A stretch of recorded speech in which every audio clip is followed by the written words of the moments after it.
इस मनहूस लड़की को गांव से बाहर निकालो। हाँ हाँ, सही कह रहे हो काका।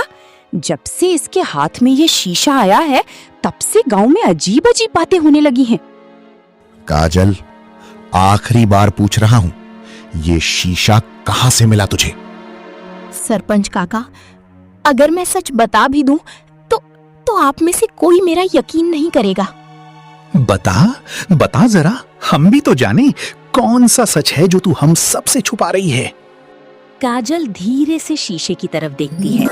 सच बताने का समय आ गया है काजल, लेकिन इसके बाद इस गांव की किस्मत हमेशा के लिए बदल जाएगी। लेकिन ये सब शुरू कैसे हुआ? चलिए चलते हैं 3 दिन पीछे। सूरजपुर गांव, जहां हर सुबह पक्षियों की चहचहाहट और लोगों की हंसी से शुरू होती थी। लेकिन उसी गांव में एक ऐसी लड़की भी रहती थी जिसके घर का दरवाजा खुलते ही लोगों के चेहरों की मुस्कान गायब हो जाती थी। उस लड़की का नाम था काजल। काजल, ओ काजल, जल्दी बाहर आना यार, पानी भरने नहीं चलना क्या? अरे रुक तो जरा, आ रही हूँ, चल। दोनों सहेलियां बातें करती हुई कुएं की तरफ बढ़ती हैं। जैसे ही काजल कुएं के पास पहुंचती है, लो बहनों, सुबह सुबह हो गया सत्यानाश, आ गई मनहूस। अरे राम राम, सुबह सुबह किसका मुंह देख लिया। आज तो कुएं का पानी भी कड़वा लगेगा। अरे काजल, जरा संभल के, कहीं तेरे सांवले रंग से कुएं का पानी भी काला ना पड़ जाए। काकी, ये क्या बोल रही हो? क्यों बेफिजूल में काजल को भला बुरा कह रही हो? पानी ही तो लेने आई है वो भला। अरे ए छोरी, तू बढ़िया ही इस काली कलूटी की वकालत करने वाली। अपनी जबान संभाल, वरना तेरे घर जाकर तेरे बाप से शिकायत करूंगी। सही कह रही हो काकी, लगता है इस मनहूस के साथ रह रहकर इसकी भी अकल घास चरने चली गई है। मुझे नहीं चाहिए पानी। काजल की आंखों में आंसू आ जाते हैं। वो अपना मटका वहीं छोड़ रोते हुए वहां से चली जाती है। काजल, काजल रुक तो सही, कहाँ जा रही है? काजल रोते हुए अपनी झोपड़ी में लौट आई। दीवार पर उसके माता पिता की पुरानी तस्वीर टंगी थी। वो उसी तस्वीर के सामने खड़ी होकर माँ, आज फिर सबने मुझे मनहूस कहा। क्या सांवला होना इतना बड़ा गुनाह है माँ? बापू, आप तो कहते थे ना कि इंसान की पहचान उसकी नीयत से होती है, चेहरे से नहीं। उसकी आंखों से आंसू टप टप गिर रही थी। फिर उसने सूखी रसोई की तरफ देखा, जहां चूल्हा ठंडा पड़ा था। उसने तुरंत अपने आंसू पोंछी। नहीं, अगर मैं ऐसे ही रोती रही तो आज घर का चूल्हा भी नहीं जलेगा। माँ, तुमने ही तो कहा था, आंधियां कितनी भी तेज हों, दिए को जलते रहना पड़ता है। मैं हार नहीं मानूंगी, बिल्कुल नहीं। वो कुल्हाड़ी उठाकर जंगल की तरफ लकड़ी लेने चली जाती हैं। रास्ते में काजल को गांव का घमंडी जमींदार रघुवीर सिंह अपने घोड़े पर आता हुआ दिखता है। लड़की, सामने से हट, कहीं तेरी वजह से मेरा घोड़ा भी अपशगुन न मान जाए।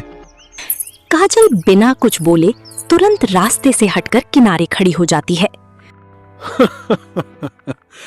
भगवान भी अजीब है, न जाने किस किस को इस दुनिया में भेज देते हैं। जमींदार हंसता हुआ आगे निकल जाता है। काजल एक लंबी सांस भरती है और उदास कदमों से जंगल के रास्ते की तरफ बढ़ जाती है। चलते चलते काजल घने जंगल के बीच पहुंच गई। उसने अपनी कुल्हाड़ी उठाई और सूखी लकड़ियां काटने लगी। घंटों बीत गए, लेकिन काजल चुपचाप अपना काम करती रही, बिना किसी शिकायत के। तभी झाड़ियों के पीछे से एक बेहद कमजोर और कराहती हुई आवाज आई। ओ बेटा, कोई है क्या? थोड़ा सा पानी दे दो, बड़ी प्यास लगी है। अरे, ये कैसी आवाज है? शायद कोई मुसीबत में है। आवाज सुनते ही काजल बिना एक पल गवाए आवाज की तरफ दौड़ी। पेड़ के नीचे एक बूढ़ा बाबा पड़ा हुआ था, फटे कपड़े, चेहरे पर धूल और सूखी पपड़ीदार होंठ। अरे बाबा, क्या हुआ आपको? आप इस घने जंगल में अकेले कैसे? बेटी, 2 दिन से रास्ता भटक गया हूं। ना एक बूंद पानी मिला, ना तिनका भर खाना। अब तो लगता है यहीं दम निकल जाएगा। नहीं नहीं बाबा, ऐसा मत बोलिए। काजल ने जल्दी से अपनी पोटली खोली। उसमें सिर्फ 2 सूखी रोटियां थीं। बाबा, ये लीजिए, मेरे पास बस यही है। पर बेटी, तू क्या खाएगी? तेरी तो खुद की भूख अधूरी रह जाएगी। अरे बाबा, ऊपर वाले ने चाहा तो कल फिर रोटी मिल जाएगी। इस वक्त मुझसे ज्यादा जरूरत आपको इसकी है। काजल की निस्वार्थ बातें सुनकर बूढ़े बाबा की आंखें भर आई। तेरा मन सोने जैसा खरा है बेटी। आजकल के जमाने में ऐसा साफ दिल मिलना मुश्किल है। बाबा ने झोली से एक पुराना शीशा निकाला। उस पर अजीब से रहस्यमयी निशान बने हुए थे। ले बेटी, ये रख ले। मेरे पास तुझे देने के लिए कोई धन दौलत तो नहीं है बेटी। ये कोई आम शीशा नहीं है। ये इंसान की सूरत नहीं, उसकी नीयत और किस्मत दिखाता है। नहीं नहीं बाबा, मुझे किसी तोहफे की जरूरत नहीं। मैंने तो बस अपना फर्ज निभाया है। इसी नीयत की वजह से तो अब इस पर तेरा हक है बेटी। पर एक बात हमेशा गांठ बांध लेना, इसका इस्तेमाल कभी लालच या किसी का बुरा करने के लिए मत करना। जिस दिन नीयत में खोट आया, उसी पल इसकी सारी शक्तियां खत्म हो जाएंगी। काजल ने बड़े आदर से दोनों हाथ जोड़कर वो रहस्यमयी शीशा थाम लिया। रात गहरा चुकी थी। झोपड़ी में दिए की मध्यम लौ जल रही थी। काजल ने धड़कते दिल से वो शीशा निकाला। क्या वाकई बाबा सही कह रहे थे? इसमें कोई जादू है?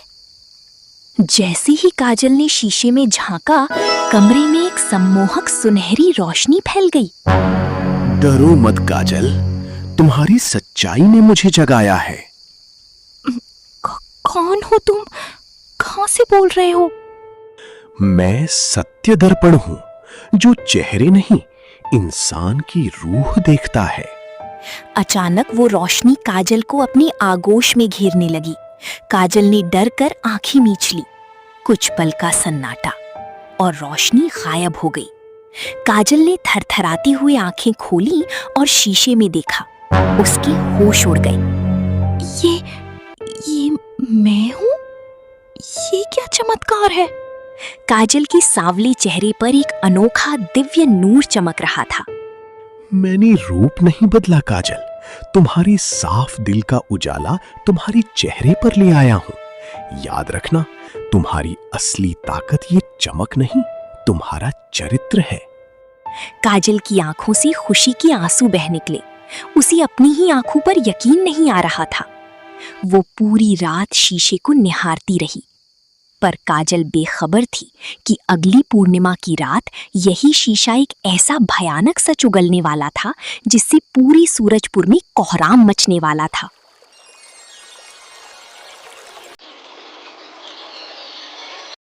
सुबह की पहली किरण जैसे ही झोपड़ी के भीतर आई, काजल की आंख खुल गई।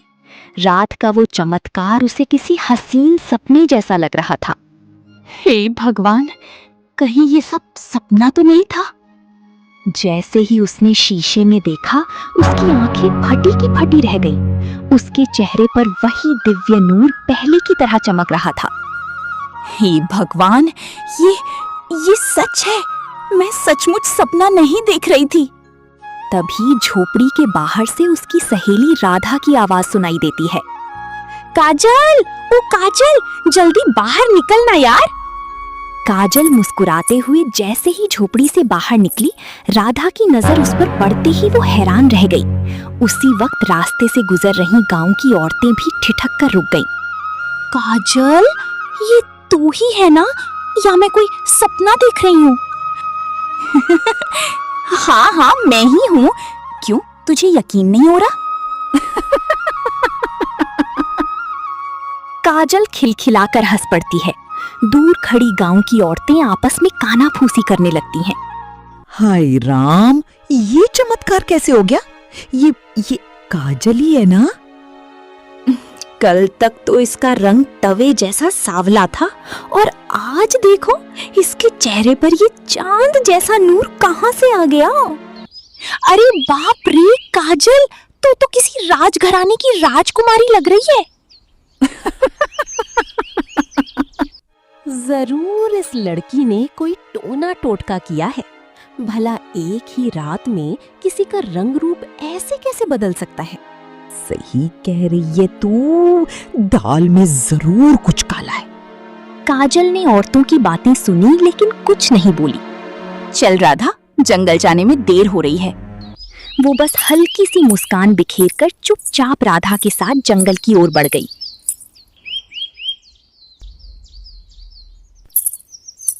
उधर शाम को जब काजल जंगल से लकड़ियां काटकर घर लौट रही थी तो रास्ते में लोग उसे देखकर दूर हटने लगे। अरे हटो हटो रास्ते से, ये लड़की जरूर कोई काला जादू सीख आई है। सही कह रहे हो भैया, सीधे सच्चे इंसान का रंग रूप एक रात में ऐसे थोड़ी बदलता है। काजल लोगों की बातें सुनकर उदास मन से अपनी झोपड़ी में आ गई। रात गहरी हो गई। जैसे ही उसने दिए की रोशनी में वो शीशा बाहर निकाला, शीशा अपने आप तेज सुनहरी रोशनी से जगमगाने लगा। काजल, आज पूर्णिमा की रात है। क्या तू अपने और इस गांव के आने वाले कल को देखना चाहती है? भविष्य? क्या सचमुच मैं आने वाला वक्त देख सकती हूँ सत्य दर्पण? हाँ, पर जो तू देखेगी उससे डरना मत, उसे बदलने का हौसला रखना, क्योंकि तबाही का वक्त बहुत करीब है। काजल ने जैसे ही शीशे की गहराइयों में झांका, उसे आने वाले कल का खौफनाक मंजर दिखाई दिया। सूरजपुर के ऊपर काली स्याह बादल छा गए थे। मूसलाधार बारिश, कड़कती बिजली और देखते ही देखते नदी का बांध टूट गया। भयंकर बाढ़ का पानी गांव के खेतों में तबाही मचाते हुए घुस रहा था। फसलें डूब रही थीं और लोगों के घर जलमग्न हो रहे थे। नहीं, पूरा गांव डूब जाएगा। सबकी मेहनत, सबकी फसलें बर्बाद हो जाएंगी। काजल, अगर आज रात ही गांव वाले नदी किनारे के खेत खाली कर दें और निचले इलाकों से हट जाएं, तो तबाही से बचा जा सकता है। अभी तो कोई मेरी बात नहीं सुनेगा, पर कल सुबह होते ही चौपाल जाकर मुखिया जी को सब सच बता दूंगी।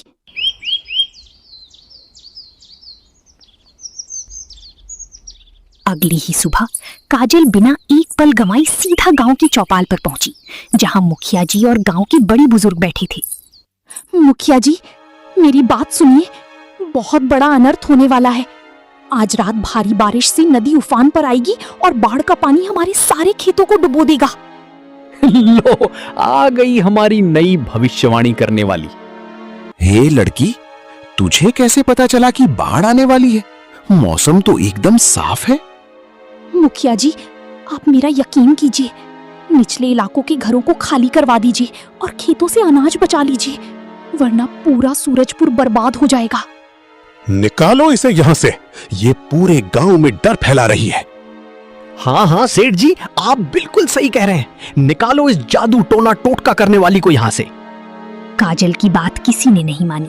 सबने उसका मजाक उड़ाया और उसे चौपाल से भगा दिया। रोती हुई काजल भारी मन से अपने घर लौट आई। उस पूरी रात काजल की आंखों में नींद का एक कतरा भी नहीं था। वो बस उस खौफनाक मंजर को सोच सोच कर तड़प रही थी। हे भगवान, काश गांव वाले मेरी बात मान लेते। अब बस किसी की जान मत जाने देना मालिक, सबको संभाल लेना। रात ढली और सुबह होते ही आसमान में ऐसा रंग बदला कि सबका कलेजा कांप उठा। पलक झपकते ही पूरे सूरजपुर पर स्याह काले बादल छा गए। अरे बाप रे, ये कैसा अचानक अंधेरा छा गया? हाँ, इतने भयानक काले बादल तो मैंने बरसों से नहीं देखे। अचानक कड़कड़ाती बिजली चमकी और मूसलाधार बारिश आफत बनकर टूट पड़ी। पानी का बहाव इतना तेज था कि खेत खलिहान डूबने लगे, मेढ़ें टूट गईं और फसलें पानी में बह गईं। 2 घंटे के भीषण तांडव के बाद जब बारिश थमी, तबाही का मंजर देखकर पूरा गांव सन्न रह गया। तभी सब एक दूसरे का चेहरा देखने लगे और भीड़ में धीमी धीमी फुसफुसाहट शुरू हो गई। बाप रे, काजल ने तो कल सुबह ही चौपाल पर चिल्ला चिल्ला कर आगाह किया था। हाँ भाई, उसे वक्त से पहले ये सब कैसे पता चल गया? बारिश की तो कोई दूर दूर तक उम्मीद ही नहीं थी। कहीं सच में उसके पास कोई जादुई शक्ति या देवी की कृपा तो नहीं?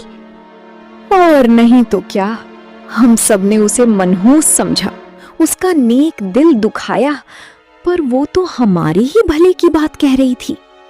दूर खड़ा सेठ गांव वालों की बातें सुनता है और गुस्से में पैर पटक कर वहां से चला जाता है। चौपाल से आकर सेठ रघुवीर सिंह गुस्से से लाल पीला होकर इधर उधर टहल रहा था। एक फटे हाल लड़की और उसे आने वाले कल का पता चल गया? ना, ऐसा कैसे हो सकता है? इस सांवली से गोरी हुई छोकरी के पीछे जरूर कोई गहरा राज छुपा है।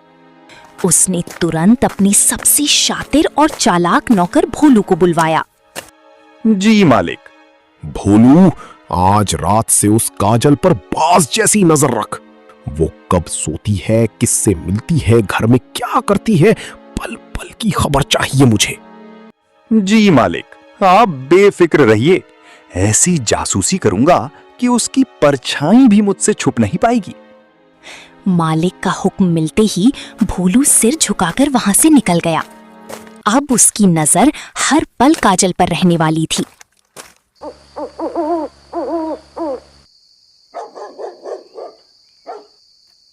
रात के गहरे सन्नाटे में भोलू दबे पांव काजल की झोपड़ी तक पहुंचा। वो चुपचाप खिड़की के पीछे छिपकर अंदर झांकने लगा। झोपड़ी के अंदर मिट्टी के दिए की हल्की पीली रोशनी फैल रही थी। काजल अकेली बैठी थी। उसने कांपते हाथों से वो अनोखा शीशा निकाला। वो सुनहरी रोशनी से जगमगा उठा। काजल, आज तुम्हारा दिल इतना उदास क्यों है? मैं थक चुकी हूँ सत्य दर्पण। लोग मुझसे हमेशा नफरत ही करते हैं। जब मैं सांवली थी तब भी ताने देते थे, और आज जब बदल गई हूँ तब भी मुझे कुलक्षणी समझ रहे हैं। आखिर मैंने ऐसा क्या किया है? इंसानों की सोच बदलना सबसे कठिन काम है काजल, लेकिन याद रखो, सच्चाई की रोशनी भले देर से पहुंचे, मगर एक दिन हर अंधेरा मिटा देती है। काश आज माँ बापू मेरे साथ होते। मैं बस एक बार उनसे बात करना चाहती हूँ। मैं आने वाले कल का सच दिखा सकता हूं काजल, लेकिन बीता हुआ कल कभी वापस नहीं ला सकता। फिर भी मेरी बात सुनने के लिए शुक्रिया सत्य दर्पण। खिड़की की छोटी सी दरार से ये सब देख रहा भोलू हैरानी से जड़ हो गया। उसकी आंखें फटी की फटी रह गईं और सांसें तेज चलने लगी। बाप रे बाप, तो ये है असली राज। सारा खेल इस जादुई शीशे का है। भोलू बिना कोई आहट किए धीरे से पीछे हटा और अगले ही पल बदहवास होकर हवेली की ओर दौड़ पड़ा। उसके चेहरे पर एक खतरनाक मुस्कान फैल चुकी थी। हांफते कांपते हवेली पहुंचते ही भोलू ने जमींदार के सामने एक ही सांस में सारा राज उगल दिया। मालिक, मालिक, बड़ा गजब हो गया। उस छोकरी के पास एक बोलने वाला जादुई शीशा है। वही उसे आने वाले कल की सारी खबर देता है। ये सुनते ही रघुवीर सिंह के चेहरे पर एक खौफनाक लालच तैर गया। अच्छा, तो ये है असली राज। वाह भोलू वाह। अगर वो तिलिस्मी शीशा मेरे हाथ लग गया तो इस पूरे इलाके की हुकूमत मेरे कदमों में होगी। पर मालिक, वो काजल उस शीशे को अपनी जान से भी ज्यादा संभाल कर रखती है। वो सीधे से तो कभी नहीं देगी। जो चीज प्यार से ना मिले ना भोलू, उसे छीनने का मजा ही कुछ और होता है। कल सुबह होते ही वो शीशा मेरी तिजोरी में होगा।